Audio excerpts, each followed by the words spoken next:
Dr. Ben Carter, an ethnographer driven by academic ambition and veiled skepticism, ventured deep into the Australian Outback. His goal: to document the Indigenous connection to an ancient, monolithic rock formation, a place whispered to be saturated with the spiritual power of the dreaming. He set up camp near its imposing shadow, dismissing local warnings as mere folklore. But the Outback holds secrets older than time, and the land itself remembers. As the sun bled across the vast, silent landscape, Ben was unaware he wasn't just observing a culture, he was trespassing on a living, sacred reality about to bleed into his own. Let's begin the story. Get comfortable and listen closely.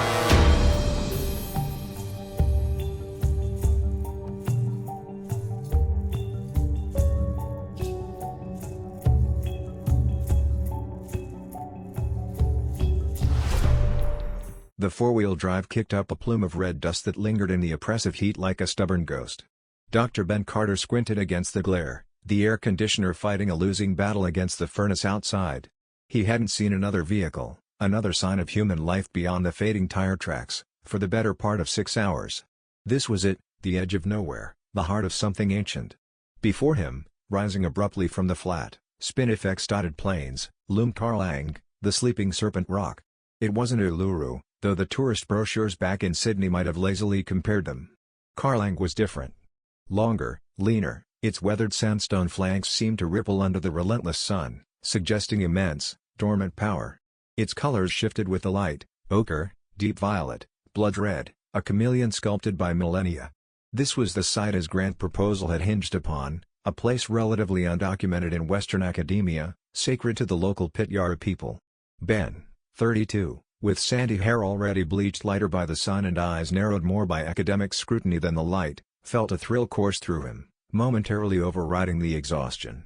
This was the kind of fieldwork that made careers. He'd spent years poring over anthropological texts, but seeing Karlang in person, it had a presence that defied description. Majestic, yes. Imposing, definitely. But also watchful. He shook the thought away. Anthropomorphism, a researcher's trap. He found a relatively flat spot a respectful distance, maybe half a kilometer, from the rock's base, near a cluster of hardy ghost gums offering meager shade. Setting up the tent was a sweaty, frustrating affair, the flies buzzing with infuriating persistence. His equipment came next: solar panels, a sturdy laptop, recording devices, cameras, and the crucial, temperamental satellite phone. The silence here was profound, broken only by the whine of insects, the occasional caw of a crow, and the whisper of the wind across the rock face. It was a silence that felt heavy, weighted with time. Ben surveyed his solitary setup. Tent, vehicle, the colossal rock dominating the horizon. Perfect. Isolated enough for focused research, yet close enough to the subject. His proposal focused on documenting the extant mythological frameworks and ritualistic associations of the Pityara people with Karlang. In less clinical terms, he wanted to record their dreamtime stories about the rock, observe any ceremonies, if permitted, and analyze how these narratives shaped their connection to the land. He respected their culture, of course, but the term dreaming, the complex, spiritual foundation of Indigenous Australian belief, encompassing creation, law, and the interconnectedness of all things, he privately filed under fascinating cosmology, rich folklore. He didn't truly believe it was a living reality, a force that could interact with the present. That was the stuff of myth, not ethnography. Later, as the sun dipped low, painting the sky in fiery strokes and turning Karlang into a silhouette of deep purple, Ben managed to get a connection on the satellite phone. "Sarah? It's Ben. I'm here." Sarah Jenkins' voice crackled back, thin and distant. "Ben. Thank God. Signal's choppy. How was the drive? Did you find the turnoff okay?" Sarah was his colleague, technically his project liaison back at the university, a grounding presence in the often unmoored world of fieldwork. Drive was brutal, but manageable. The turnoff was more like a rumor on the map, but I made it. The site. Sarah, it's incredible. The rock is immense. Pictures don't do it justice. Good, good. Remember the protocols, Ben. We talked about establishing contact with the traditional owners first. Have you seen anyone? Not yet, Ben admitted. Place feels deserted. But I'm set up a fair way back. I'll try the ranger station radio tomorrow, see if I can arrange a meeting. For now, just settling in, taking atmospheric readings. He conveniently omitted that he'd already chosen his campsite before securing formal permission to be precisely there. It was Crown land, technically, but he knew the Pit Yarrow were the recognized custodians. Better to get established first, he reasoned. Show he was serious. Okay. Just tread carefully, Ben. Literally and figuratively. Remember Dr. Aris's experience up north? Getting chased off for unknowingly crossing a men's line? Ben chuckled, a dry sound in the vast emptiness. I'll be the model of ethnographic sensitivity, Sarah. Don't worry. Just recording myths, not breaking taboos. Famous last words, though he didn't know it then. They spoke for a few more minutes, logistics, data backup plans, the unreliable weather forecast. Then the signal dissolved into static. Ben switched off the phone, the silence rushing back in, thicker than before. He looked at Carlang, now a dark monolith against a sky dusted with stars brighter than any he'd ever seen in the city. It felt less like inert rock and more like a colossal, sleeping creature. He shivered, despite the residual heat clinging to the air. Just the isolation getting to him, he told himself. He opened his laptop, ready to type up his initial observations, framing the sublime landscape in the detached language of academia. The ancient rock watched, silent and patient. The next morning dawned clear and hot, the sun climbing with aggressive speed. Ben spent the early hours organizing his equipment and making preliminary sketches of Carlang from his campsite, noting the shifting light and shadow. He tried the ranger station radio again, receiving only crackling silence. Frustrated, he decided a walk towards the rock base was in order. Reconnaissance, he called it in his notes, though a less charitable observer might call it impatience. He hadn't gone more than 200 meters when he saw him. An older indigenous man, standing near a low, gnarled bloodwood tree, seemingly appearing out of the heat haze. He was lean and wiry, his skin the color of the rich earth, weathered by sun and time. He wore simple work clothes, faded jeans and a checked shirt, but carried himself with an unmistakable dignity, an aura of quiet authority. He wasn't armed, held no tools, yet his stillness commanded attention. Ben stopped, surprised. He hadn't heard anyone approach. He raised a hand in greeting. "G'day. Didn't see you there." The man nodded slowly, his dark eyes watchful, taking in Ben, the campsite in the distance, the imposing rock behind them. "This country knows who comes. Knows why." His voice was quiet, resonant, carrying easily in the still air. He spoke English fluently, but with a cadence that hinted at another language lying just beneath the surface. "Dr. Ben Carter," Ben introduced himself, extending a hand. "I'm an ethnographer, here to study the connection between your people and Carlang. With respect, of course." The man didn't take his hand immediately, his gaze unwavering. After a moment, he gave a brief, firm handshake. "Minyaka. My people, Pit Yarrow people, we belong to this place. This place belongs to us." He gestured towards the rock. "Carlang. Sleeping serpent. This place dreaming still." The way he said dreaming wasn't like referencing a myth. It was spoken as an active state, a present tense. Ben felt a flicker of academic excitement, quickly suppressed. "Yes, the dreaming stories associated with Carlang are precisely what I hope to learn about, Mr. Minyaka. If your community permits, I'd be honored to listen." Minyaka's expression didn't change, but Ben sensed a subtle shift, a deepening gravity. "Not Mr. Minyaka." He paused, his gaze sweeping over the land, then settling back on Ben. "This time. Not right time for outsiders. Wrong season." "Wrong season?" Ben frowned. "The weather seems stable enough for camping." Minyaka shook his head slowly, a gesture of profound patience mixed with firmness. "Not weather season. Spirit season. Time for ceremony. Time for quiet. Time for country to rest, listen to law. Not time for questions from outside." He chose his words carefully. "Especially not here. So close." He glanced pointedly towards Ben's campsite, then back at the rock. Ben felt a prickle of defensiveness. "I assure you, Minyaka, I mean no disrespect. My work is purely observational, academic. I intend to follow all protocols." "Protocols," Minyaka echoed, the words sounding foreign on his tongue. "Whitefella protocols. Lines on map. Pieces of paper." He took a step closer, his presence seeming to intensify. "Dreaming law. Different. Older. Written in the land, in the stars, in the blood.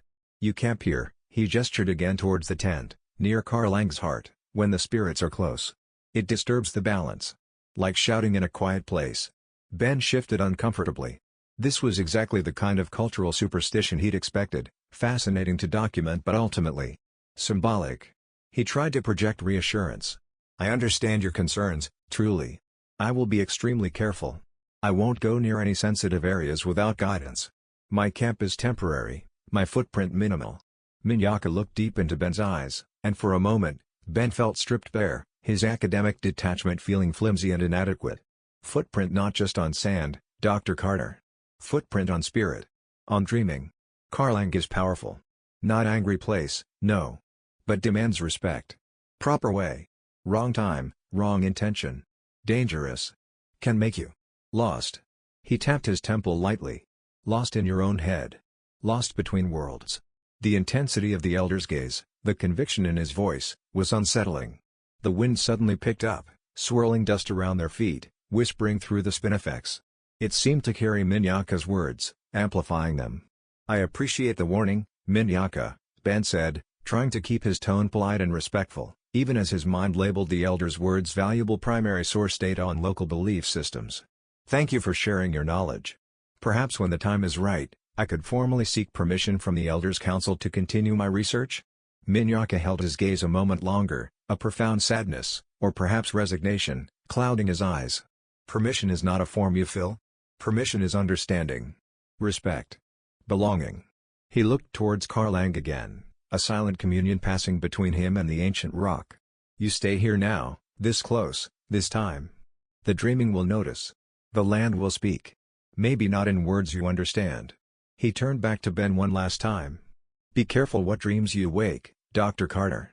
Without another word, Minyaka turned and walked away, not back the way Ben had come, but melting back into the landscape, disappearing behind a fold in the earth with surprising speed. Ben stood alone, the elder's words echoing in the sudden silence. Warnings on the wind. He shook his head, clearing the unease. Cultural protocols, deep-seated beliefs.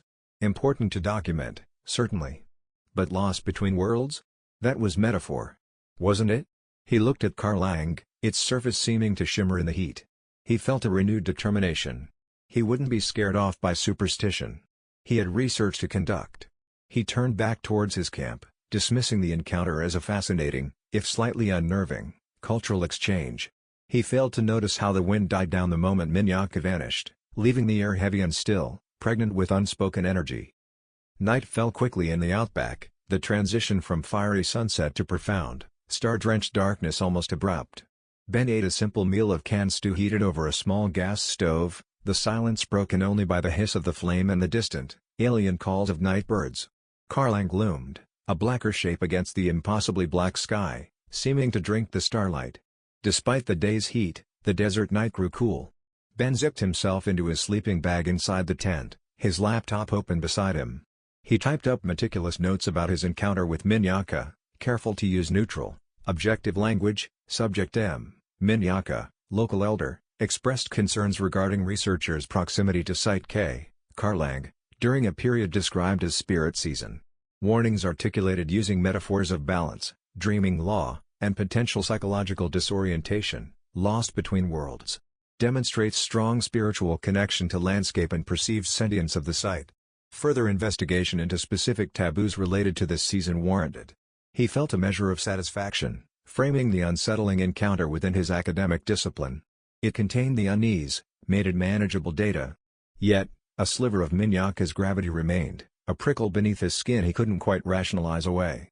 He attributed it to the isolation, the sheer scale of the landscape, maybe even a subconscious respect for the elder's conviction. He finally switched off his headlamp, plunging the tent into darkness relieved only by the faint starlight filtering through the nylon. Sleep didn't come easily. The silence wasn't empty, it felt charged, expectant. Every rustle outside, every distant cry, seemed amplified. He tossed and turned, the image of Karlang, vast and silent, imprinted on the inside of his eyelids. Eventually, exhaustion claimed him, pulling him down into a sleep that felt less like rest and more like submersion. And then the dream began. It wasn't like his usual dreams, fragmented, nonsensical replays of the day. This was hyper-real, intensely vivid, saturated with color and sound that felt more authentic than waking life. He stood at the base of Karlang, but the rock was alive. Its surface wasn't stone, but iridescent scales, shimmering like oil on water, shifting through impossible hues. The air thrummed with a low, resonant hum, a vibration that seemed to emanate from the rock itself, felt deep within his bones. The sky above wasn't night or day, but a swirling vortex of ochre dust and deep violet, like the colors of Karlang bled into the heavens. He wasn't alone.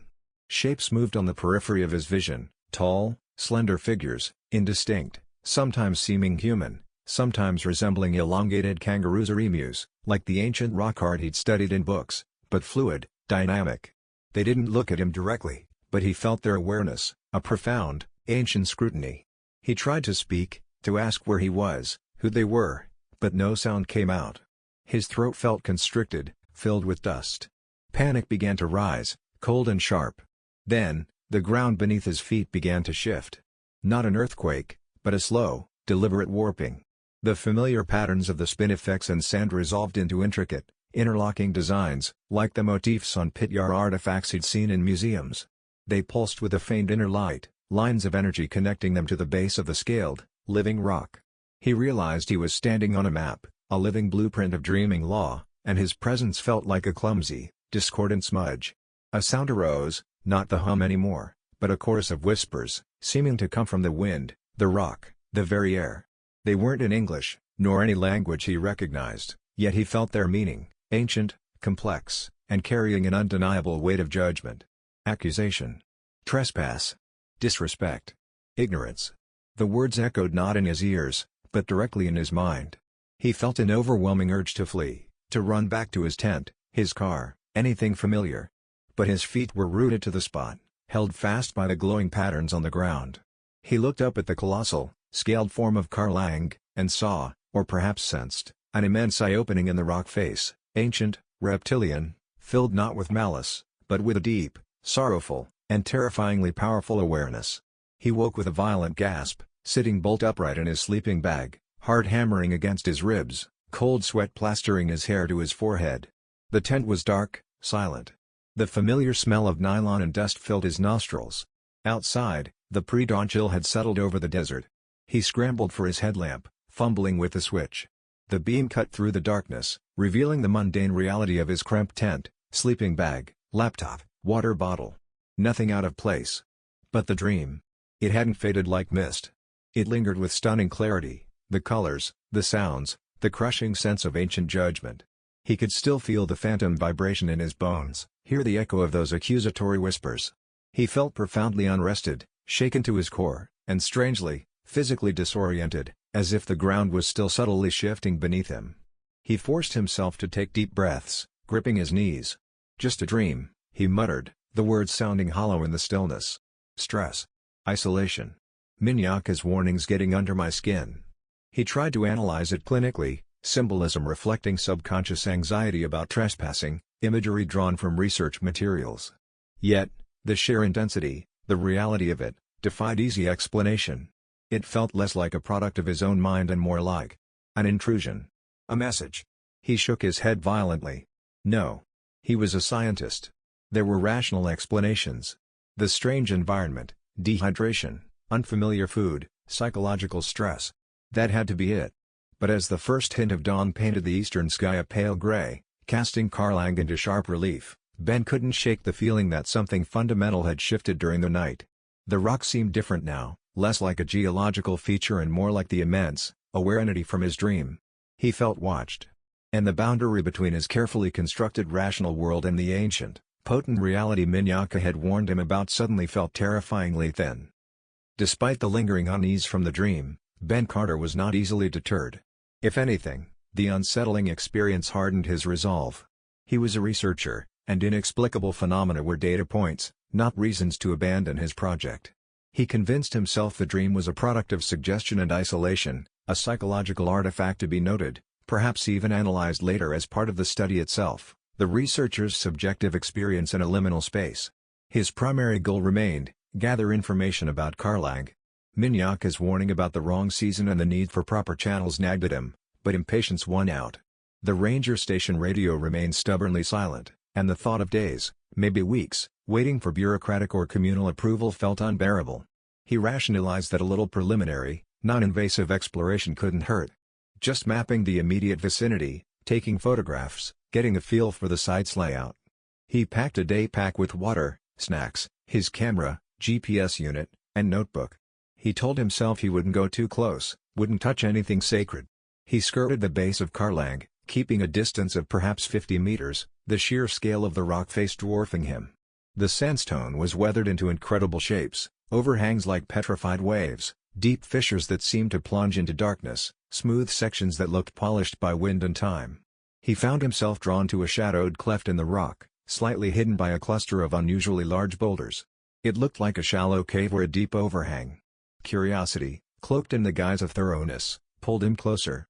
He checked his surroundings. No one was around. The silence was absolute, save for the buzz of flies. Hesitantly, he stepped between the boulders into the cooler shadow of the cleft. It opened into a small cavern, perhaps 10 meters deep. The air inside was still and cool, smelling faintly of dust and something else. Something old. Filtered sunlight illuminated the back wall, and Ben's breath caught in his throat. Faintly visible on the smooth stone were traces of rock art. Not the vibrant, complex galleries found at more famous sites, but older, more faded images. Lines, circles, stylized animal shapes, perhaps a snake, echoing Karlang's name, and stick-like human figures. They were painted in ochre and white, barely clinging to the rock. It felt incredibly ancient, intimate. He raised his camera, excitement overriding caution. This was significant. Undocumented art, potentially. He snapped several pictures, moving closer. His foot scuffed against something on the cave floor. Looking down, he saw a small, deliberate arrangement of smooth, egg-shaped stones, placed in a semicircle near the painted wall. They looked like they had been there a long, long time, undisturbed. Without thinking, driven by a sudden impulse to get a better angle for his photograph of the art, he nudged one of the stones slightly aside with the toe of his boot. It shifted perhaps only a few centimeters, a tiny movement in the grand scheme of things. But in the weighted silence of the cave, the scrape of stone on stone sounded unnaturally loud, like a violation. A sudden, inexplicable wave of dizziness washed over him. The cave seemed to subtly contract and expand, the air growing heavy, charged. He shook his head, blaming the sudden change in light and temperature. He quickly finished taking photos, his earlier excitement now tinged with a growing sense of unease, a feeling of having overstepped. He backed out of the cave, careful not to disturb anything further, the image of the shifted stone nagging at him. As he stepped back into the full sunlight, the world felt off. The heat seemed more intense, the glare harsher. He checked his GPS unit to log the cave's location. The screen flickered erratically, displaying coordinates that placed him miles out in the Simpson Desert before settling back on his current position. Strange. Atmospheric interference, maybe solar flares? He made a note. He decided to head back to camp. He knew the way, follow the base of the rock, then cut across the flat ground towards the ghost gums. Simple. Yet, the path seemed different.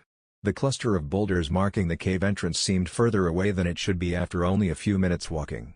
The angle of the sun felt wrong, as if more time had passed than his watch indicated. He paused, disoriented. Had he somehow gotten turned around? He checked his compass, it pointed steadily north. He looked back towards Karlang. The rock face seemed subtly altered, the shadows deeper, the contours less familiar. It was like looking at a photograph slightly out of focus. Then came the sounds. The ever-present wind, which had been a low whisper, suddenly gusted, carrying what sounded distinctly like voices. Low, murmuring whispers, too indistinct to make out words, but undeniably vocal. He spun around, scanning the empty landscape. Nothing. Just the shimmering heat haze and the impassive rock. A kookaburra, perched high on a dead branch nearby, let out its iconic laugh. But it wasn't the familiar, cheerful sound. It was distorted, drawn out, sounding less like laughter and more like a high-pitched, mocking shriek that scraped along his nerves. He started walking faster, anxiety tightening its grip. He told himself it was dehydration kicking in, the heat playing tricks on his senses. He took a long pull from his water bottle, trying to ground himself. But the feeling of displacement persisted. The distance back to his camp seemed to stretch, the ghost gums shimmering mirage-like, never getting closer. Time itself felt elastic, stuttering.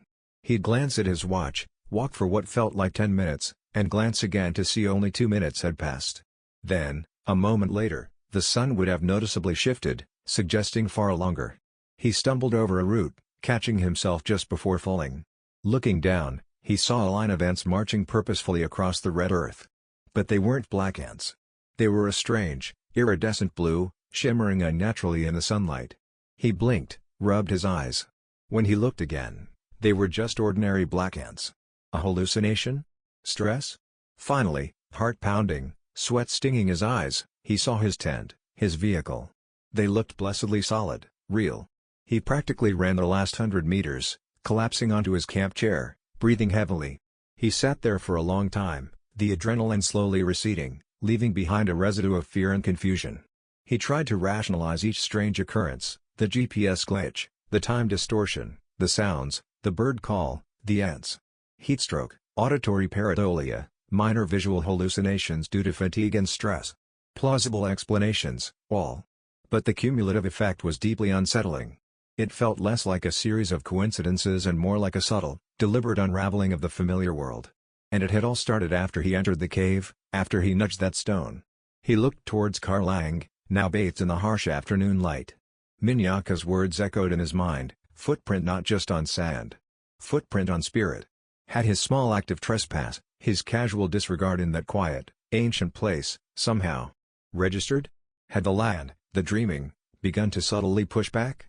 The thought was absurd, chilling. He pushed it away, clinging desperately to the shores of rationality. But the first hairline cracks had appeared in the dam of his skepticism. The unsettling experiences of the previous day clung to Ben like the fine red dust that coated everything. Sleep offered little respite. The vivid dream returned, more fragmented this time, but no less intense, the swirling colors, the whispering judgment, the feeling of being pinned beneath an ancient, sorrowful gaze. He woke exhausted, nerves frayed, the boundary between the dream world and the waking one feeling increasingly porous. He tried to immerse himself in routine, in the familiar rituals of research.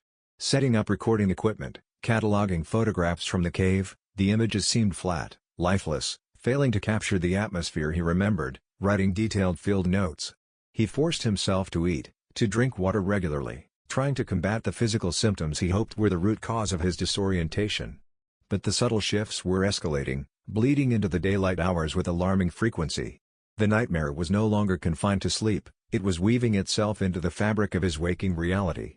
While reviewing audio recordings of the ambient sounds near Karlang, hoping to capture unique bird calls or wind patterns, he heard it again, the low, murmuring whispers embedded within the static, just beneath the threshold of intelligibility.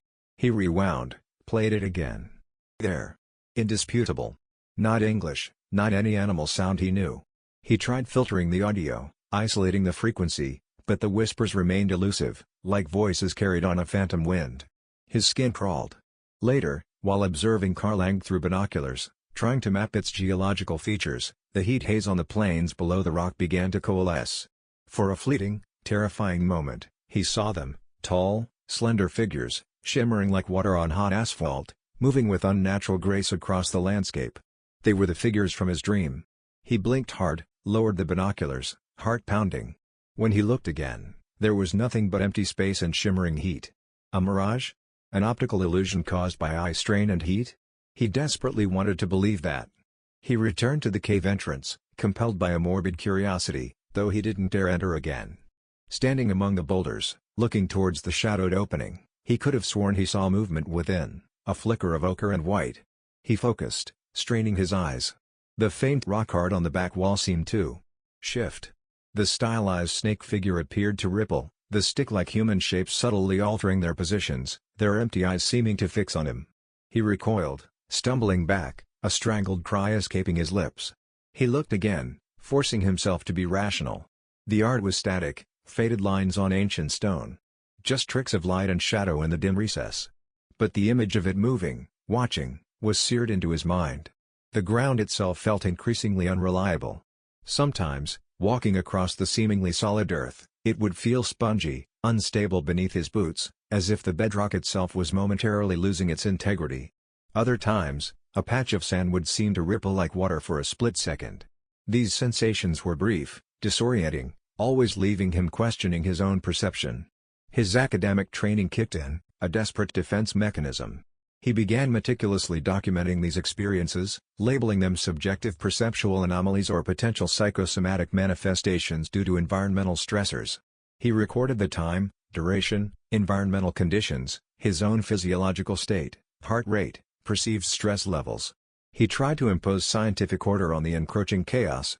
11:43 a.m., auditory hallucination, perceived whispers on ambient audio recording. Duration approximately 4 seconds. Possible pareidolia. 1:27 p.m., visual anomaly, perceived movement in distant heat haze resembling anthropomorphic figures. Duration approximately 2 seconds. Likely heat shimmer effect combined with pre-existing dream imagery. 3:05 p.m., visual disturbance, perceived movement in rock art within cave site K alpha. Duration approximately 1 second. Probable misinterpretation of light/shadow, exacerbated by anxiety. Ongoing, intermittent proprioceptive distortion, sensation of ground instability. Likely related to fatigue, dehydration, inner ear disturbance. Writing it down felt like an assertion of control, a way to objectify the terror. But the clinical language felt increasingly hollow. These weren't just anomalies. They felt targeted, responsive. They felt like the beginnings of the lost between worlds state Minyaka had warned about. The nightmare wasn't just in his head, it felt like reality itself was fraying at the edges, specifically around him. He tried calling Sarah again, needing the anchor of her rational, distant voice. The satellite phone remained stubbornly inert, displaying only no signal, despite the clear sky. The silence from the outside world pressed in, amplifying his isolation, making the strange occurrences seem even more potent, more real. He was trapped out here, alone with the monumental rock, the whispering wind, and the growing conviction that he had trespassed far more profoundly than he had ever imagined. The fascinating folklore was bleeding into his world, and his scientific detachment was proving to be a pitifully inadequate shield against the waking nightmare. The land was speaking, just as Minyaka predicted, and its language was the slow, terrifying erosion of his sanity and his reality. 2 days passed in a haze of mounting anxiety and increasingly frequent perceptual disturbances. Ben clung to his routines, his note-taking becoming almost frantic, a desperate attempt to impose order on chaos. He barely slept, haunted by the vivid dreams and startled awake by phantom whispers or the sensation of the ground shifting beneath his tent. His rationalizations were wearing thin, replaced by a gnawing fear that bordered on panic. He was attempting to filter rainwater he'd collected. His main water tank was lower than it should be, though he couldn't recall using that much, when he sensed he wasn't alone. He looked up, heart lurching. Minyaka stood at the edge of his campsite, perhaps 20 meters away. He hadn't made a sound approaching. He simply was there, his presence as undeniable and solid as the ancient rock behind him. His expression was different from their first meeting. The patience was gone, replaced by a deep, sorrowful gravity. His eyes, dark and penetrating, scanned Ben, taking in his disheveled appearance, the tremor in his hands, the frantic energy radiating from him. Minyaka's gaze then flickered towards the cave entrance in the distance, a silent acknowledgement. "You look unwell, Dr. Carter," Minyaka stated, his voice quiet but carrying immense weight. It wasn't a question or an expression of sympathy, it was an observation of consequence. Ben scrambled to his feet, wiping sweaty palms on his dusty trousers. "Minyaka. I wasn't expecting you." "The land called," Minyaka said simply. "It is disturbed. Unsettled." He took a few steps closer, his eyes never leaving Ben's. "You went to the cave?" Karlangorda. The serpent's eye. It wasn't an accusation, but a statement of fact. Ben felt a chill despite the heat. How could he know? I was just exploring the area. Taking photographs." Minyaka's gaze hardened. "You moved the stones. The marker stones." Again, not a question. Ben's denial died on his lips. He swallowed hard. "It was an accident. I didn't mean any disrespect." A humorless sound, almost a sigh, escaped Minyaka's lips. "Intention is part of it. But law is law. Those stones mark a place of passage, a doorway between waking and dreaming, protected by the serpent spirit story. Moving them, even a little, it's like leaving a door unlocked in a sacred place. Things can seep through. Things can pull you in." He gestured vaguely around Ben, at the shimmering air, the silent landscape. "You feel it now? The whispers? The way time slips? The shadows that move when you don't look?" Ben stared at him, speechless. Minyaka was describing his experiences exactly. The psychological phenomena he'd been meticulously documenting felt suddenly, terrifyingly real, acknowledged by the man who understood this place. "It is the dreaming," Minyaka continued, his voice low and urgent. "Not a storybook, Dr. Carter. It is the blood of this country. The law that holds it together. You trespassed not just on land, but on the law itself. You disturbed the pattern. Now, the dreaming. It tries to fix it. It pulls at you. The nightmare you feel. It is the consequence. The imbalance made real for the one who caused it. But I didn't do anything major. Ben protested, his voice rising with panic. I just nudged a rock. Minyaka shook his head, a profound sadness in his eyes. Size does not matter to law. Respect matters. Understanding matters. You came here with cold eyes, Dr. Carter. Seeing stories, not spirit. Seeing rock, not living country. You took photos in a sacred place without asking. You touched what should not be touched. You are here in a sacred time without welcome. These are not small things. He stepped closer still, close enough for Ben to see the intricate lines etched around his eyes, the deep wisdom and weariness there. This is not punishment, like your white fella god. It is correction. Balance seeking itself. But for you, caught in the middle? It feels like madness. Like the world breaking. He paused, letting the weight of his words sink in. You cannot stay here. Not now. The longer you stay, the deeper the nightmare will pull you. The whispers will become screams. The shadows will take shape. The land itself.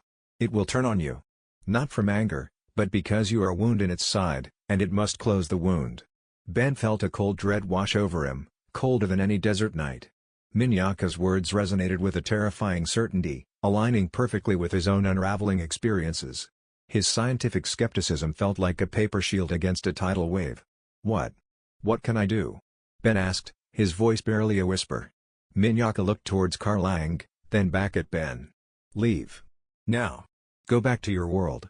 Maybe, if you go now, with respect in your heart for what you disturbed, the dreaming might let you go. But the door. It is already open a crack. You might carry the echo of this place with you. His gaze was intense. Do not come back. Not without proper way. Not without understanding. He took a step back. I have warned you twice now, Dr. Carter. First, with patience. Now, with urgency. There will not be a third warning. The next voice you hear clearly. It might not be mine. It might be the dreaming itself, calling you in. Minyaka held his gaze for a long moment, a silent plea for Ben to understand the gravity of the situation. Then, just as before, he turned and walked away, melting into the landscape, leaving Ben alone once more, the silence pressing in, now heavy with the elder's stark, terrifying pronouncements. The choice was clear, flee or be consumed. But even as terror screamed at him to pack and run, a morbid, academic sliver of his mind wondered. What would happen next? Minyaka's second warning, stark and chilling, finally shattered the last vestiges of Ben's academic detachment. Raw, primal fear took its place. The elder's words weren't metaphorical, they were a diagnosis of his deteriorating reality. Leave. Now. The command echoed in the oppressive silence. Panic spurred him into action. He needed to contact Sarah, tell her he was pulling out, arrange for. Well, he wasn't sure what help could be arranged out here, but the connection itself, the link to the rational world, felt vital. He scrambled for the satellite phone, his hands shaking so badly he almost dropped it. He held it up, angling it towards the clear sky, praying for the small miracle of a signal bar. Nothing. No signal. Just as it had been for days. Frustration warred with rising terror.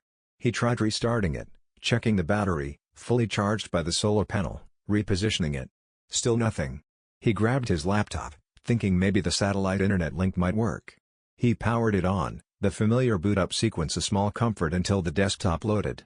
He clicked the icon for the satellite connection software. The program opened, but instead of searching for a network, it displayed a jumble of corrupted characters and error messages he'd never seen before. Network subsystem error, temporal flux detected.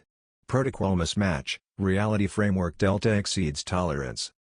Ben stared at the screen, his blood running cold. Temporal flux? Reality framework? This wasn't standard tech jargon. It sounded like something out of science fiction, or worse, something that mirrored the very sensations he'd been experiencing. He tried closing and reopening the program, but the same nonsensical errors appeared. Fine. Plan C. The GPS. Even without a phone signal, the GPS should be able to pinpoint his location. He could at least get his coordinates to relay later, or use it to navigate out if necessary. He switched on the handheld unit. The screen lit up, displaying the satellite acquisition page.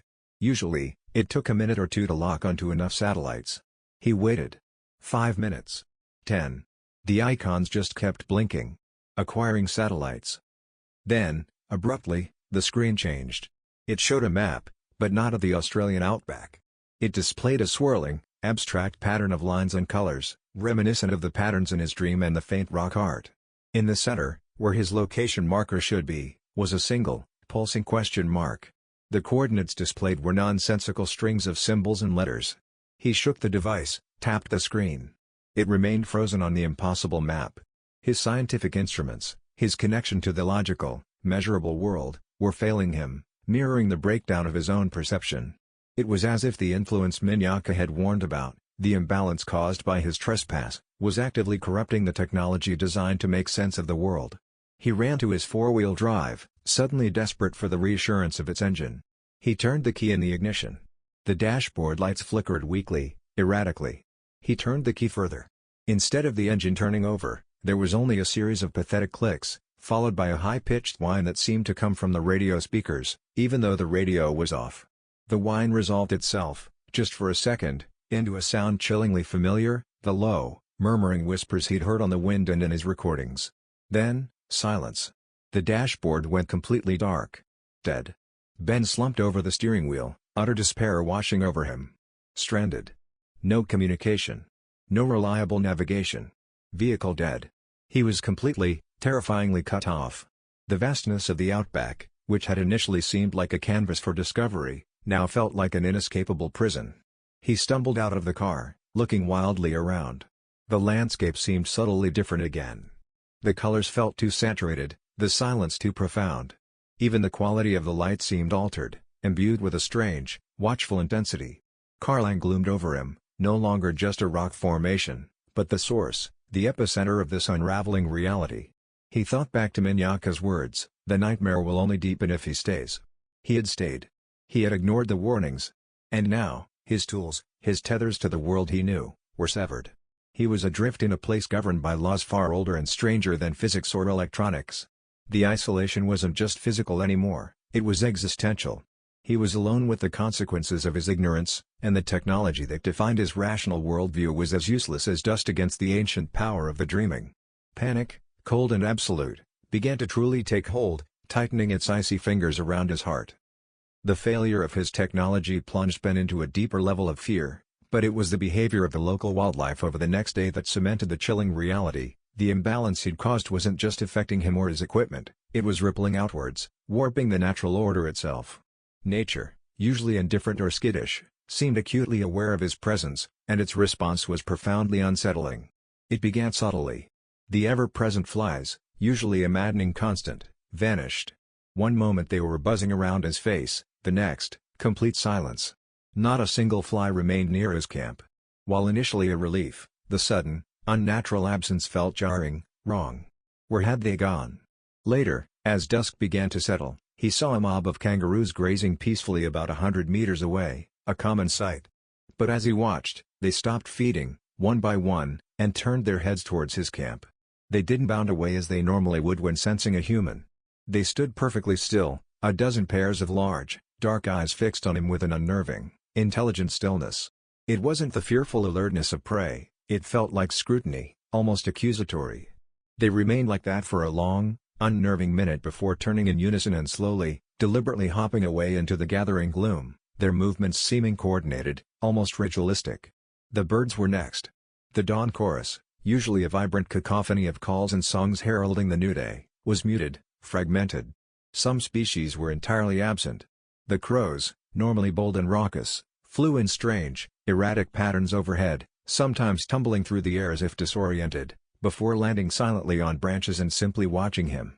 The familiar, cheerful chirping of smaller birds was replaced by long stretches of silence, broken only by occasional, discordant single notes that sounded more like warnings than songs. One morning, he found a small, brightly colored parrot lying dead beneath one of the ghost gums near his tent. There were no visible injuries, no signs of predators. It looked simply extinguished. Even the insects seemed to be acting against their nature. One afternoon, a swarm of locusts descended, not uncommon in the outback, but instead of consuming the sparse vegetation, they seemed drawn to his campsite. They swirled around his tent and vehicle in a thick, buzzing cloud, coating surfaces, yet barely touching the nearby spin effects. Their clicking and whirring created a deafening, claustrophobic roar before they abruptly lifted as one and vanished over the horizon, leaving behind an eerie quiet and a fine layer of shed wings. The reptiles, too, behaved strangely. He usually saw lizards skittering away from his footsteps. Now, large gannas would emerge from the scrub and simply lie on rocks near his camp, basking in the sun, their ancient eyes seemingly fixed on him, unblinking, their stillness radiating a silent judgment. One evening, a brown snake, one of Australia's most venomous, slithered slowly and deliberately towards his campfire, stopping just short of the heat, coiled and watched him for several minutes before retreating back into the darkness. It showed no aggression, but no fear either, its presence feeling deliberate, symbolic. These weren't isolated incidents, they formed a pattern of unnatural behavior that mirrored his own internal state of disruption. The natural world, which Minyaka had described as intrinsically linked to the dreaming, seemed to be physically manifesting the imbalance Ben had triggered. It was as if the spirit season the elder had mentioned wasn't just a time for human ceremony, but a period when the land and its creatures were particularly sensitive to disturbances of the spiritual fabric. His trespass at Karlangorda, the Serpent's Eye Cave, hadn't just opened a crack in his own reality, it had sent ripples through the local ecosystem. The animals weren't just reacting to a human presence, they seemed to be reacting specifically to him, to the wrongness he carried. Their strange behavior amplified his fear and isolation tenfold. He was no longer just an unwelcome observer, he felt like a contaminant, a source of dissonance in a previously harmonious system. The silent, watchful eyes of the kangaroos, the dead parrot, the unnerving proximity of the snake, they all felt like omens, reflections of the land's awareness and its subtle, terrifying response to his transgression. Minyaka's warning echoed again, the land itself will turn on you. It wasn't happening with overt aggression, not yet. It was happening through the quiet, chilling perversion of the natural order, making the familiar utterly alien and hostile. The subtle shifts and strange animal behavior were unnerving preludes to a more direct and terrifying phase of Ben's ordeal. The waking nightmares intensified, becoming less fleeting hallucinations and more immersive, specific visions tied directly to Karlang and the sacred law he had violated. These weren't just frightening images, they felt like lessons, or perhaps judgments, delivered with the full weight of ancient authority.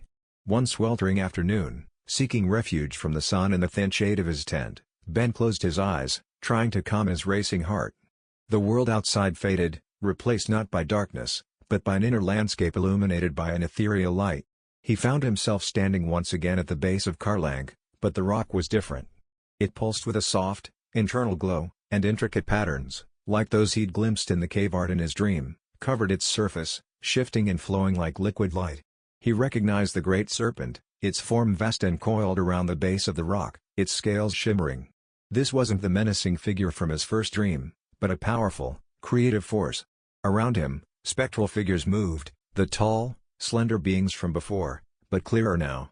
They were performing a ceremony, their movements fluid and precise, their voices rising in a low, resonant chant that seemed to shape the very air. They carried ceremonial objects, painted with the same symbols that adorned the rock. He watched, mesmerized, as they reenacted a story, the creation of Karlang, the shaping of the land by the great serpent during the dreaming. It was beautiful, profound, filled with a deep, sacred energy. Then, his own image flickered into the scene. A ghostly overlay of himself, clumsy and intrusive, blundering towards the cave, Karlangorda. He saw his own hand reach out, his boot nudge the marker stone. The moment the stone moved in the vision, the harmonious scene shattered. The chanting stopped abruptly. The glowing patterns on the rock flared violently, then dimmed. The spectral figures turned towards his ghostly image, their expressions transforming from serene reverence to profound sorrow, deep disappointment, and a chilling, righteous anger. The great serpent on the rock seemed to writhe, its form darkening, its eyes, burning points of light, fixing on his spectral self, then shifting, finding him, the observer of the vision. The weight of their collective gaze, the sheer force of their disappointment and anger, felt like a physical blow. The vision dissolved, leaving Ben gasping for breath on his camp chair, drenched in sweat, the phantom feeling of ancient judgment pressing down on him. He understood, with terrifying clarity, what he had interrupted, what he had disrespected. Not just a place, but a living ceremony, a connection maintained across millennia. Another vision came days later, triggered by the sight of the dry creek bed near his camp. He looked down at the cracked earth, and suddenly, water flowed. Clear, cool water, teeming with spectral fish and surrounded by lush, green vegetation. He saw Pityar ancestors gathering there, drinking, laughing, painting themselves with white clay from the banks. It was a vision of life, sustenance, community, all drawn from the land's generosity, governed by Allah. Then, his own shadow fell across the water. Where his shadow touched, the water turned murky, stagnant. The fish died, floating belly up. The plants withered. The spectral ancestors looked up at his shadow, their faces etched with concern, then sadness, then a quiet but firm turning away, exclusion. The vision faded, leaving only the dry, cracked earth, but the feeling of having tainted something pure, of having violated the principles of reciprocity and respect for life-giving resources, lingered like a foul taste in his mouth. These weren't just random scary images. They felt specific, targeted. They directly referenced the sacredness of the site, Karlang Orda, the creation story, the serpent, the importance of law and ceremony, and the life sustained by the land. Minyaka had spoken of the dreaming as law, and Ben was being shown, in terrifyingly vivid detail, the specific laws he had broken through his ignorance and arrogance. The figures in the visions weren't monsters in the traditional sense. They didn't chase or attack him physically. Their power lay in their ancient authority, their sorrowful or angry judgment, their embodiment of the sacred order he had disrupted. They were manifestations of the violated law itself, showing him the consequences of his actions not through violence, but through the unbearable weight of his transgression against something ancient, powerful, and deeply interconnected. Each vision left him weaker, more disoriented, his grasp on consensus reality slipping further. He stopped trying to document them clinically. There was no rational explanation left that felt remotely adequate.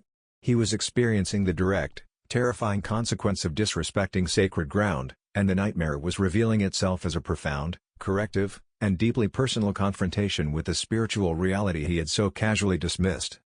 The psychological torment and unsettling animal behavior were terrifying enough, but then the land itself began to manifest its displeasure in ways that blurred the line between natural phenomena and deliberate, supernatural hostility.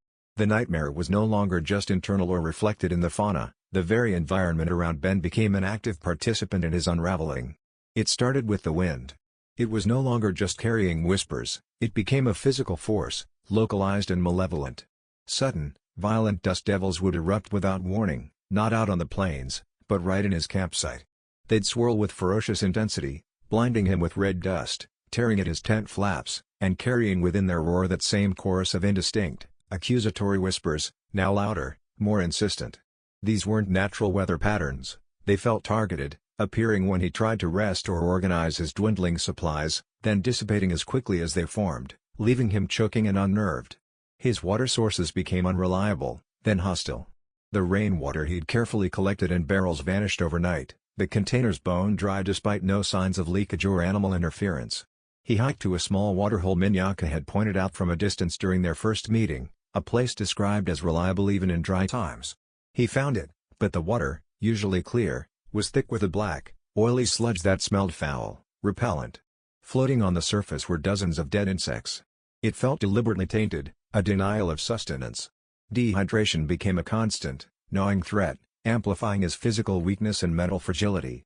The ground beneath his feet, previously only subjectively unstable, now exhibited more overt physical reactions.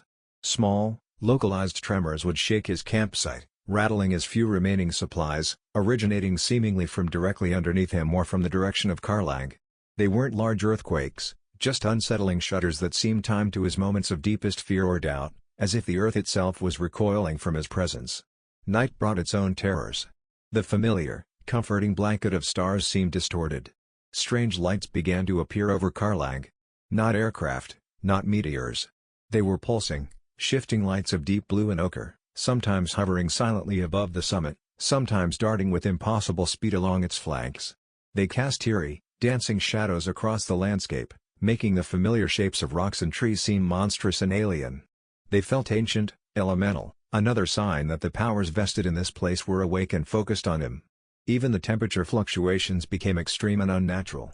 The days grew impossibly hot, the sun beating down with a ferocity that felt personal, draining his energy, cracking his lips, making coherent thought difficult. But the nights became bitingly cold, a penetrating chill that seeped into his bones despite his sleeping bag, sometimes accompanied by a sudden, localized frost that coated his tent in white crystals, only to vanish completely by sunrise, a phenomenon utterly out of sync with the regional climate. Ben's physical state deteriorated rapidly under this combined assault. Dehydration, lack of sleep, Constant psychological stress, and the sheer physical battering from the localized environmental hostility left him weak, gaunt, his skin burned and cracked, his eyes wild with fear and exhaustion. He moved slowly, conserving energy, rationing the last of his emergency water bottles. His research was forgotten, his academic purpose dissolved. Survival was the only imperative, but the land itself seemed determined to prevent it. He remembered Minyaka's words, "The land itself. It will turn on you. Not from anger, but because you are a wound in its side, and it must close the wound." This wasn't just happening in his head anymore. The dust storms, the tainted water, the tremors, the lights, the country, the living land infused with dreaming power, was actively responding to his desecration. It was isolating him, weakening him, pushing him towards a breaking point. The boundary between the natural and supernatural had ceased to exist. The environment was no longer a passive backdrop, it was an active antagonist, the instrument and amplifier of the Dreamtime Nightmare, relentlessly closing in. Miles away, in the sterile, fluorescent-lit halls of the university, Sarah Jenkins stared at the satellite phone connection log on her computer screen. Mostly failed attempts, logged automatically. But then, timestamped 3:17 a.m. local time for Ben, a connection, lasting only 94 seconds. 94 seconds of garbled static, disjointed words, and raw, undiluted terror that had left her shaken and deeply alarmed. She'd been working late, reviewing grant reports, when the dedicated sat phone line on her desk had unexpectedly chirped. She'd snatched it up, relief flooding her. "Ben? Is that you? Are you all right?" The connection was atrocious, thick with crackling static, like listening through a storm. But beneath it, she heard Ben's voice, strained, breathless, almost unrecognizable. "Sarah? Can you hear me?" Each word was an effort. "Ben." "Yes, barely." "What's wrong?" "Your signal is terrible." "It's not the signal," he gasped. "It's this place." Karlang. There was a pause, filled with the sound of harsh breathing and a low, rhythmic humming noise in the background that made Sarah's teeth ache. "Minyaka. Warn me." "Didn't listen." "Warned you about what, Ben? What's happening?" Sarah gripped the receiver tighter, leaning forward, straining to hear. "The dreaming. It's real, Sarah. Not stories. It's alive. Angry. I trespassed. The cave. The stones." His voice broke, cracking with fear. "Seeing things. Hearing things. Whispers. Everywhere." Another sound cut through the static, high-pitched and whining, like distorted wind or animal cries. "Ben, calm down," Sarah urged, trying to keep her own voice steady, though panic was beginning to flutter in her chest. "Are you hurt? Do you need medical assistance?" "No. Not hurt. Not like that." More fragmented words, lost in static bursts. "Land. Turning. Animals. Watching. Water. Gone. Ground. Shaking." He sounded utterly desperate, on the verge of breaking. "Technology. Dead. GPS, shows. Symbols. Phone. Whispers." Whispers? Symbols? Sarah felt a cold dread creep up her spine. This wasn't just a researcher facing harsh conditions. This sounded like delusion. Breakdown. "Ben, listen to me," she said, trying to project authority, reason. "You sound like you're under extreme stress. Maybe a heatstroke, severe dehydration? It can cause hallucinations, confusion. Can you get to your vehicle? Try to drive back to the nearest station?" A sound that might have been a hysterical laugh crackled through the line. "Car. Dead too. Everything. It knows. The rock. Karlang. It's doing this." "Ben, rocks don't do things," Sarah said, falling back on rationality, but her words felt hollow even to her. The terror in his voice was too palpable, too genuine. "You need help. I need your exact coordinates. Can you read them from your GPS?" "GPS, gone wrong. Shows. Nightmare map." He choked out. "Isolation. Trapped." Minyaka said. "Lost between worlds." The humming sound in the background intensified, overlaid with the indistinct murmuring whispers Ben had mentioned. They seemed to emanate from the phone line itself. "Ben. Give me anything. A landmark. How far from the main track?" Sarah pleaded, scribbling frantically on a notepad, trying to piece together actionable information from his terrified ramblings. "Don't know. Path keeps changing. Time. Looping." His voice faded, then surged back, laced with sheer panic. "Sarah. It's coming for me. The spirits. The law. Can't stay. Can't leave. Then, abruptly, the line filled with a deafening roar of static, overlaid with the chorus of whispers, swirling and intense, before cutting out completely. Silence. Sarah sat frozen, the dead receiver pressed hard against her ear. Her heart pounded. Ben wasn't just stressed, he sounded like he was having a complete psychotic break, or something else. Something worse. The whispers she'd heard through the phone. Had she imagined them? She immediately tried calling back. No connection. She checked the logs, the brief call was the only successful link in days. She pulled up Ben's last known coordinates from his initial check-in, locating Carlang on a satellite map. Remote. Hundreds of kilometers from the nearest town or ranger outpost. She spent the next hour frantically making calls. First, the regional police outpost. The officer on duty was polite but skeptical. "Sounds like your bloke might have gotten a bit stir-crazy out there, ma'am. He does funny things. We can log a welfare check, but with that location. Could take a day or two to get someone out there, maybe longer if the chopper's tasked elsewhere." He clearly wasn't prioritizing a potentially delusional academic. She tried the Parks and Wildlife Service. Similar response. Resource constraints, vast distances, need for concrete evidence of imminent danger. Ben's fragmented, seemingly paranoid descriptions didn't constitute that. She even tried contacting the land council representing the Pityara people, hoping they might know Minyaka or of people near the site. The receptionist was helpful but explained that contacting elders in remote communities wasn't straightforward and required proper channels, especially regarding sacred sites. She promised to pass on the message but couldn't guarantee a quick response. Sarah felt utterly helpless. Miles away, bound by bureaucracy and distance, she could only picture Ben alone in the vast, unforgiving outback, his mind seemingly unraveling, haunted by whispers and visions, cut off from the world. She looked at the map again, at the area marked Carlang. The name, Sleeping Serpent Rock, suddenly felt ominous. What had Ben woken up? Her scientific mind struggled against the rising tide of fear, a fear that echoed the terror she'd heard in Ben's fragmented, desperate call from the heart of the Dreamtime Nightmare. She could only wait, hope, and fear the worst. Ben was near the end. Days had blurred into a cycle of thirst, fear, and escalating torment. The physical manifestations, the dust devils, the tremors, the unsettling lights, were relentless. The visions were almost constant now, bleeding into reality until he could barely distinguish between the spectral ancestors and the shimmering heat haze. He huddled in the tattered remains of his tent, conserving the last few sips of water, his body weak, his mind fractured. He knew, with a chilling certainty, that he wouldn't survive another day like this. He didn't know if he sought Minyaka out or if the elder simply appeared, drawn by the intensity of Ben's suffering or the crescendo of the land's disturbance. One moment Ben was staring listlessly at the impassive face of Carlang, the next Minyaka was standing quietly nearby, his presence a sudden anchor in the swirling chaos of Ben's perception. Minyaka looked different again. The sternness was still there, but overlaid with something else, compassion, perhaps, or the weary resignation of a guardian witnessing an inevitable, self-inflicted tragedy. He surveyed the wrecked campsite, the gaunt figure of Ben, the palpable aura of spiritual dissonance hanging heavy in the air. "You are still here," Minyaka said, his voice low, carrying sadness. The warnings. They were not enough. Ben looked up, his eyes sunken, lips cracked. He had no energy for defiance or denial. "I couldn't leave," he whispered, his voice raspy. "The car. Everything.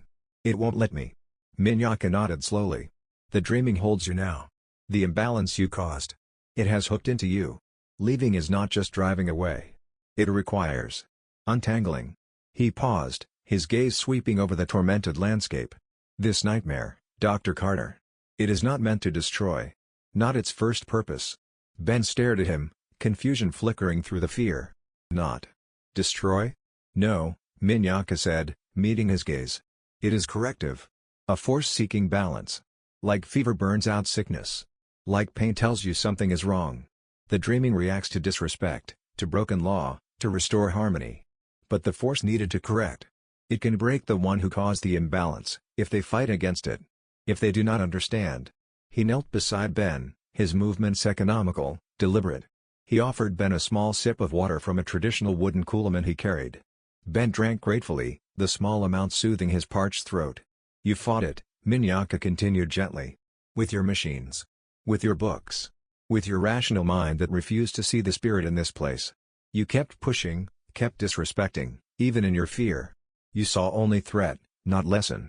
Tears welled in Ben's eyes, tears of exhaustion, fear, and a dawning, terrible understanding. "I didn't know," he choked out. "I didn't believe."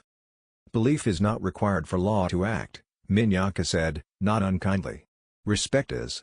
You came here to take knowledge, like picking fruit from a tree without asking the owner, without knowing the season. Now, the tree, the land, the dreaming, it demands something back. An acknowledgement. A mending. Is it too late?" Ben asked, the question hanging heavy in the air. Minyaka looked towards Karlangorda, the cave entrance barely visible in the distance. "The door you opened is wide. The nightmare runs deep in you now." He paused, considering. "Fighting is useless. Your strength is gone. Your mind. Frayed." He looked back at Ben, his eyes holding a flicker of hope, or perhaps just possibility. There might be one path. Not escape, maybe. But balance. A way to quiet the storm. "What?" Ben pleaded. "Anything. You cannot take back the trespass," Minyaka explained patiently. "But you can acknowledge it. Deeply. You must show respect. Not just say words. Feel it. In your heart. In your bones. You must understand the sacredness you violated." He gestured towards the cave. "You must go back to the place you disturbed. Karlangorda. Not with camera this time. Not with notebook. With humility. You took something, disturbance, disrespect. You must offer something back, genuine remorse, understanding. Maybe. Return the stone to its place, exactly as it was. Offer apology. Not just to me, or my people. Apology to the spirits of this place. To Karlang. To the dreaming itself." He emphasized the sincerity required. Empty actions mean nothing. The dreaming sees the heart. It knows truth. This is not guarantee, Dr. Carter. The imbalance is strong. But it is the only way now. Seeking balance, not fighting the consequence.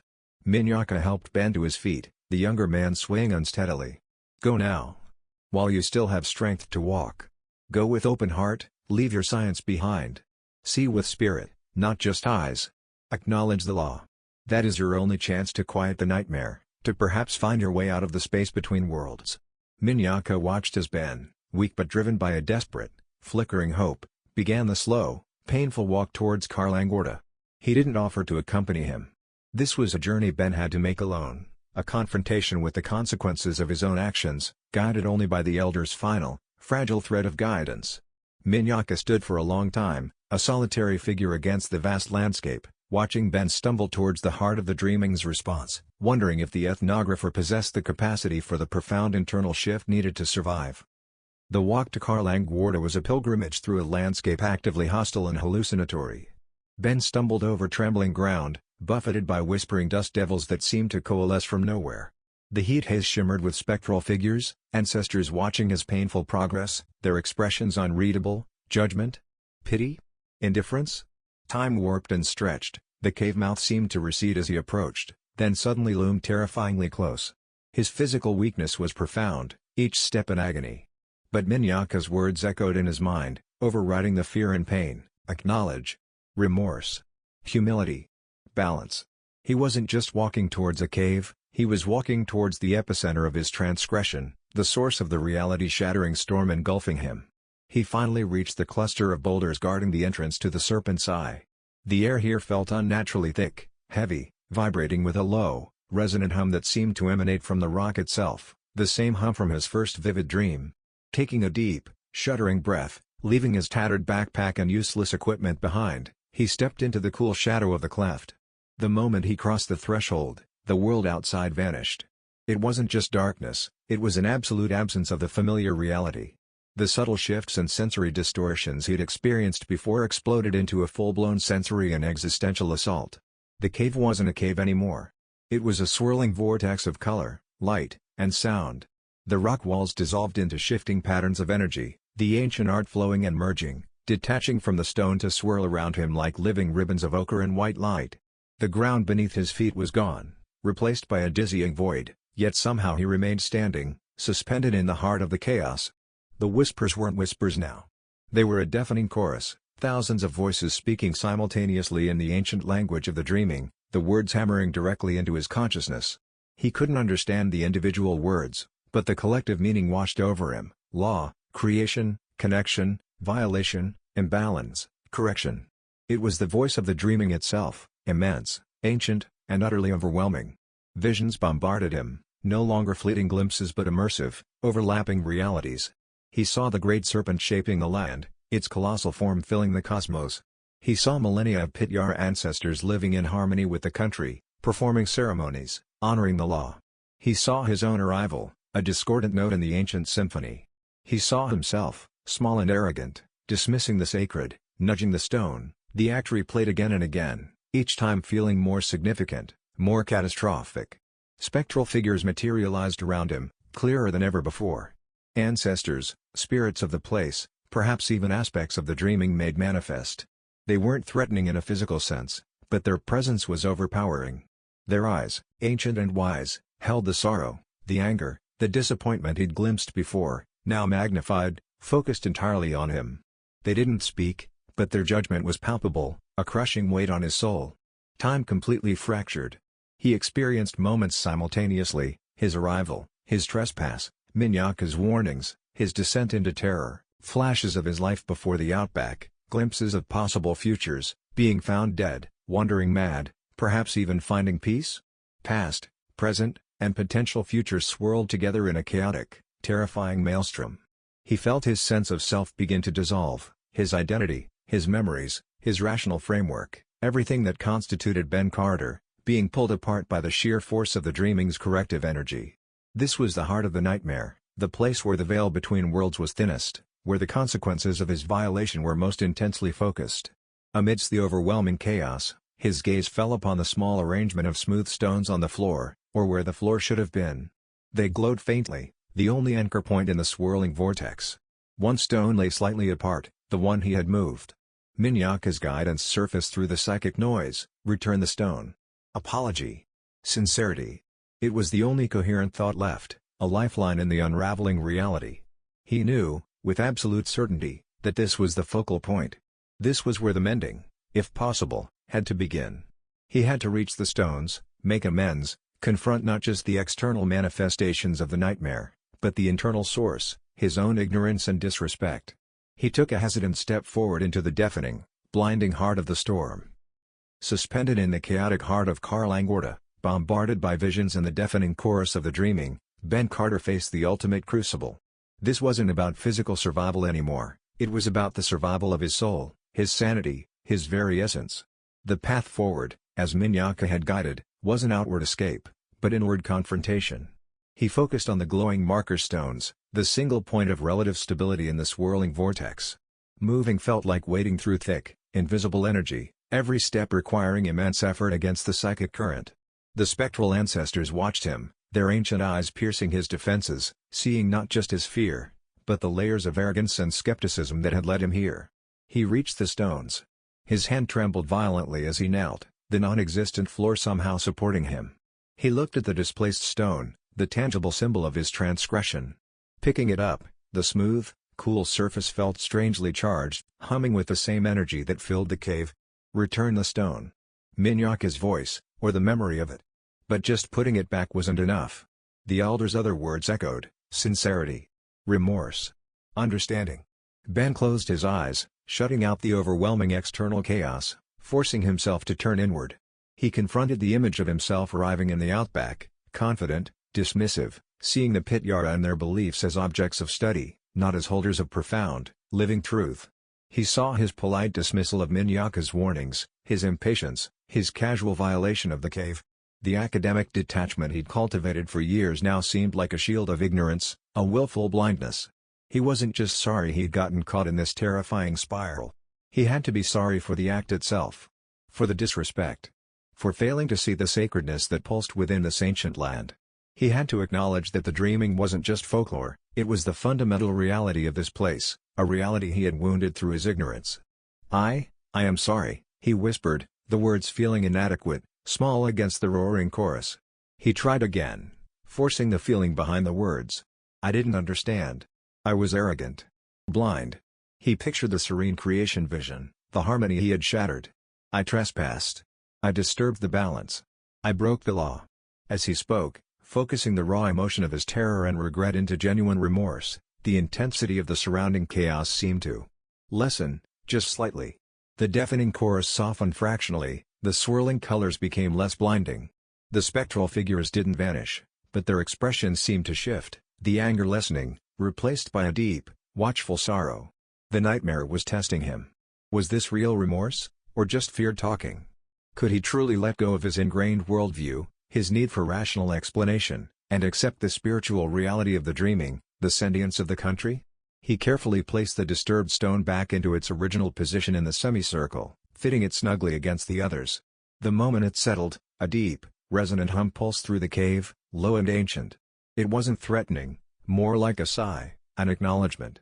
He remained kneeling, head bowed, not daring to look up. He wasn't performing an action anymore, he was offering himself, stripped bare of his former certainties. He acknowledged his smallness, his ignorance, before the immense power and antiquity of this place and its laws. He let go of the need to analyze, to document, to control. He simply respected. The visions began to fade, not abruptly, but receding like a tide going out. The deafening chorus softened further, resolving back into the sound of the wind, though it still carried whispers, now less accusatory, more like murmurs, ancient voices receding into the background. The swirling lights coalesced back into the familiar rock walls of the cave, the art settling back into faded lines on stone. The ground felt solid beneath his knees again. The air cleared, though it still felt charged, potent. He was back in the cave, Karl Langorda, but something had fundamentally changed. The oppressive, hostile energy had dissipated, replaced by a profound, watchful stillness. He looked up. The spectral figures were gone. He was alone in the cool dimness of the cave. Exhaustion washed over him, so profound he could barely move. He had confronted the nightmare, not by fighting it, but by confronting the part of himself that had invited it. He had acknowledged the sacred, shown genuine remorse, and begun the process of restoring balance, starting within himself. Whether it was enough, whether the dreaming would truly release him, remained uncertain. But in the heart of the chaos, by surrendering his arrogance and embracing humility, he had somehow weathered the storm's peak. The internal transformation, painful and terrifying, was his only offering, his only plea for passage back to a world he now understood he had never truly seen before. Ben remained kneeling in the cave for a long time, the profound silence broken only by his own ragged breathing. The oppressive weight had lifted, replaced by an exhaustion that went bone deep, soul deep. The air still hummed faintly, a reminder of the immense power residing within Karl Lang, but it no longer felt hostile. It felt neutral. Waiting. Slowly, shakily, he got to his feet. He looked around the cave, at the faint rock art, the undisturbed circle of stones. It was just a cave again, yet irrevocably changed in his perception. It was Karl Langorda, a place of passage, a sacred site demanding reverence. He backed away slowly, respectfully, not turning his back until he was outside the threshold marked by the boulders. Stepping back into the sunlight felt less like an assault. The heat was still intense, the landscape vast and uncompromising, but the deliberate malevolence seemed to have receded. The dust devils were gone. The air was still, save for the natural sigh of the wind. He looked towards his distant, tattered camp. His journey back was arduous, fueled by the last dregs of adrenaline and a fragile, newfound clarity. He didn't know if he was fixed or forgiven, only that the immediate, terrifying pressure had eased. He reached his camp as the sun began its descent, painting the sky in hues that seemed softer, less aggressive than before. He slumped into his chair, expecting something. Rescue? A return of the nightmare? He didn't know. He was too drained to think, to plan. He simply sat, watching Karl Lang turn deep purple against the twilight sky. The rock felt immense, ancient, powerful, but no longer accusatory. It simply was, holding its secrets and its law. What happened next remains ambiguous, filtered through the lens of Ben's fractured perception and the enduring mystery of the dreaming. Perhaps, as dawn broke, casting a clean, cool light across the land, Ben heard the distant sound of an engine. Not his dead vehicle, but something else. Minyaka appeared at the edge of the clearing, not alone this time, but with two younger Pityara men and a functioning Land Cruiser. Minyaka looked at Ben, saw the profound change in his eyes, the arrogance gone, replaced by exhaustion and a deep, hollowed-out humility. A silent understanding passed between them. They gave him water, helped him into the vehicle. The research was abandoned, the notebooks left behind, irrelevant now. As they drove away, Ben looked back at Karl Lang, its peak catching the first rays of sun. His life was irrevocably altered, His perspective shattered and rebuilt on a foundation of profound, terrifying respect for a reality he could never fully comprehend, only honor. Regardless of Ben's specific fate, is of Carl Ang, the sleeping serpent rock, standing ancient and impassive under the vast, indifferent outback sky. The sun rises, the sun sets. The wind whispers secrets across its weathered face. The rock endures, holding its deep power, its sacred law, a silent, eternal witness to the fragile boundary between worlds and the profound consequences for those who trespass with ignorance in their hearts. The nightmare may subside, but the dreaming, and the country it inhabits, remembers. Enjoyed this story? Don't forget to like, share, and subscribe for more. We'd love to hear your thoughts in the comments below.